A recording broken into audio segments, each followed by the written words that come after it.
But we're going to move on to our next topic. Let's talk about the guys who lost this game. That is the Baltimore Ravens. This is what you all tuned in for. So there we go. I had a great night last night. I had an amazing night last night because one, fuck the Detroit Lions. In the words of Bang, Courtney held you down on Friday. She said, in the words of Bang, nobody give a damn about the Detroit Lions. We did the preview. So she held you down on that. To see the Lions lose in such an epic fashion was beautiful. But we'll get into that in a minute. Like I've said about Lamar Jackson, I'm going to keep repeating myself. I feel like people don't hear me and they want to run whatever narrative they spew. I do not hate Lamar Jackson. I am a fan of Lamar Jackson. I've said for years, I want him to prove me wrong. And I also said this year, I said it a couple months ago, that this was the best passing I've seen from him this year. But the problem is not that he can't pass, is he needs to do it consistently. Now, I'm not putting all the blame on Lamar. John Harbaugh and Moccasin, they need their ass whooped for making this man throw the ball as much as he did and completely ignoring the running game. How the fuck does Patrick Mahomes have 2 more rushing attempts than Lamar Jackson? He needs to run there needs to be a balance with the man. But on top of that, he didn't make the right throws. We said, Zay Flowers. Zay Flowers had an all-time Bozo Jean drive. He's a rookie. He's young. We'll give him a pass. We got a call like it is. You can't do that taunted play. People who compared it to Travis Kelce.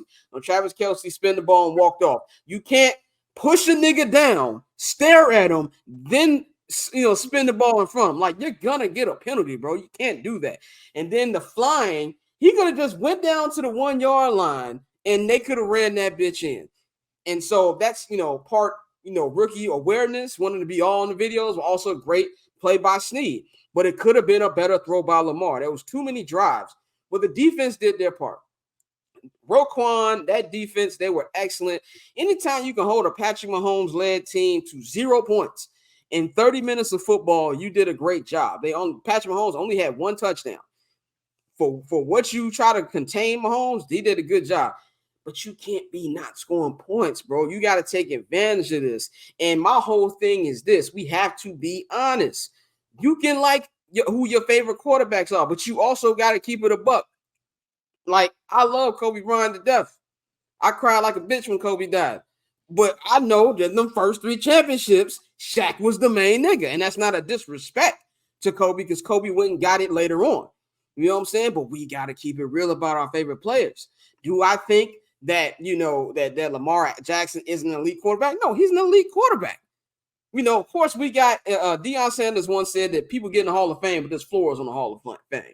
You know what I'm saying? Deion's like, I got my own floor in the Hall of Fame and things like that. So there's different floors. Pat got his own floor in the greatest current players, and Lamar somewhere down there. I still think Lamar on my list is still number 4. And yes, he has more playoff success than Josh Allen. I 100%. He has better individual success than Josh Allen too. Not disagreeing with that. For anybody who wants to use the Josh Allen card, I just prefer Josh Allen in my quarterback range. I think number 2 is Joe Burrow. Joe Burrow is the only person to beat Patrick Mahomes in a playoff game. So we got to be honest about it. He got to take it on the chin, bro. It is what it is. I'm not saying that he won't ever do it. I think the chances are low now because it's the best opportunity to beat Patrick Mahomes. But we can't just be giving niggas passes just because we like them. You know what I'm saying? If we're going to shit on Josh Allen last week, we're going to shit on Joe Burrow when he don't do things, you got to shit on Lamar.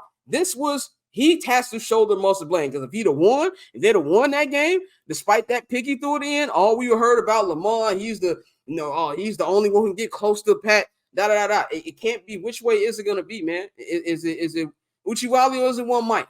I just want everybody to be honest with their evaluation of Lamar. It's good. He's a good quarterback, but he's not great yet. And until he throws the ball consistently in playoff games, that's just is what it is, man.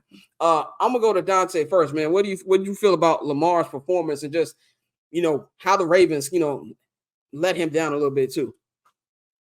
Yeah, bro, it's one of those things where, like, I've been saying it for years. You know how quarterbacks get most of the blame, most of the praise. So it is what it is. You got to take it when it comes good and bad. And so with Lamar, this is one of the issues when we have these moments where we sit here and build it up as, this is the time for him to, take his, place as one of the elite. And when it doesn't happen, we are quick to just shit on him. When the reality is, like we said, the Chiefs defense played a great game.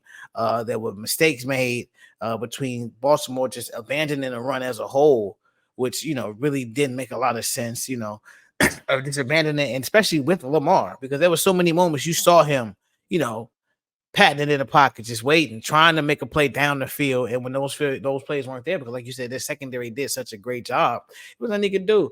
And so when they did make plays, you have penalties. The Zay, seeing what we saw last week with Hardeman, for Zay to do that, like, again, I know you want to make a play, but it's never smart to do that shit because things like that happen. So that was unfortunate, but at the end of the day, that was a big play. And now you have to sit here and listen to people who don't really do the necessary research to make the statements they make about Lamar, but because they have their preconceived notions and everything, they believe they're gonna just run with it. So I mean, it's one of those things where you just got to take it right now, because in this moment he did not perform. He did not do what he was supposed to do, what he had been doing all season.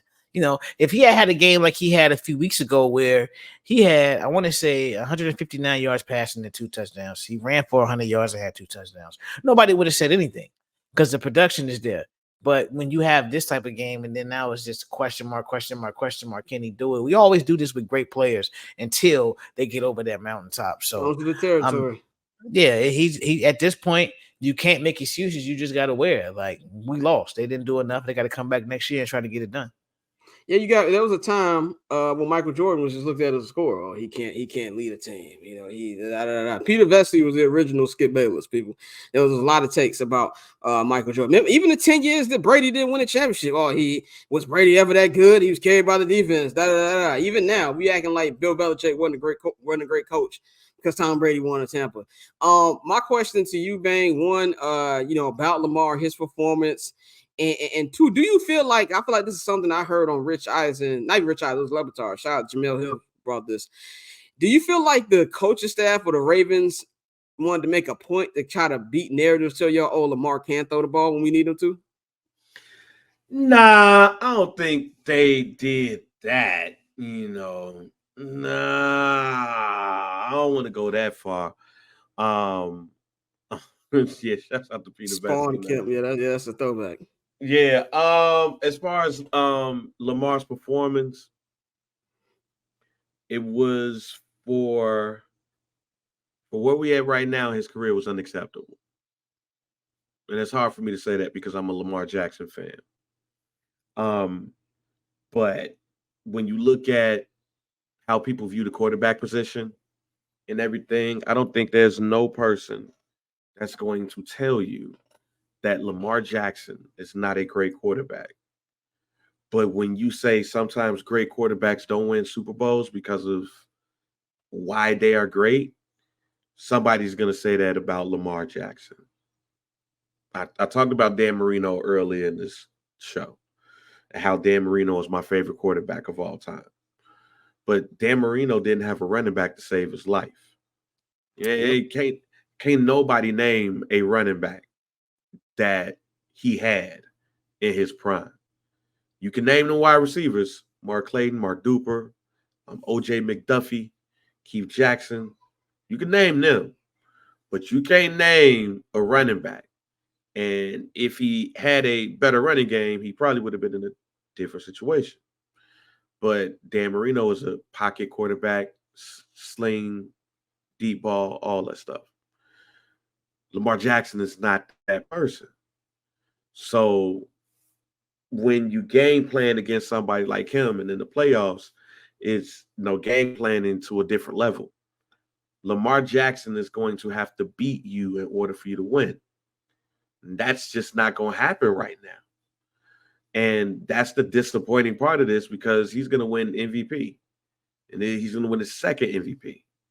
And we're not talking about him going to the Super Bowl, because while his game is cold and we love to see him on that field, when it comes down to it, he got the arm, he could sling it, but he doesn't have the skills to beat you during this part of the game, because he's easy to game plan, because it's like, keep him in the pocket and we will live. Like, anytime somebody say we will live with him beating us in this way, lets you know that they don't respect you in that way. Mm-hmm.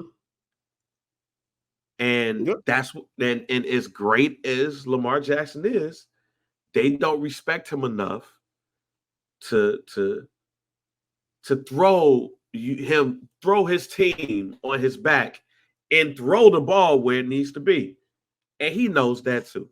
So and I was going to say this before we go to Courtney. I also want to say this too, because I feel like that's something that gets ignored too, that you just said, Bang. Like that's some people who go over the top with it and they say, oh, the niggas are running back, things that just don't make sense. But if the people who are game planning for him tell you we don't respect his arm, why I'm the asshole when I say that? Like, why I'm not, when there's people, it's kind of like what people say about what you said. Black. He's a black quarterback. The way you say it, Scott. Yeah. No, well, we gotta say it sometimes. It's not the message, it's the messenger. Fuck all that. There's sometimes you gotta feed the food to people. Like we are pacifying him because we like him, and that's all I'm saying about this shit. Like until he actually does it consistently, that's just gonna be what it is. You know what I'm saying? When you have a thing around you, whether it's true or not, even though I feel like this was true, it's gonna stick. We talked about this on Friday. Everybody keep calling Paul George a choke artist. When the fuck Paul George really actually legitimately choke? It's just something that stick with him until he actually wins the championship, go to the NBA Finals, is gonna stick. So if people who are defending and like game planning for Lamar, obviously the Chiefs defense is like, keep rushing, buddy. Like we ain't worried about him, you know, exploiting our blitz, man. Keep rushing him, and it worked. So that's all I'm saying. But Courtney, go ahead. No, I really don't have much to add. Y'all pretty much nailed it. Good, not great. Until proven otherwise, good, not great. And I hate to say it because I really do love Lamar Jackson and I really wanted them to win. He's good, not great. Ain't gonna cut it. Ain't gonna cut it. But and I know I'm gonna be Dell the Lamar hater for people who watch the show, and that's fine. I can carry that baton. I can carry it. But I'm just telling you, I just need to see more. That paper on these player haters, old news, money on the other line, so I'm not gonna hold you. Money on the other line, so I'm not gonna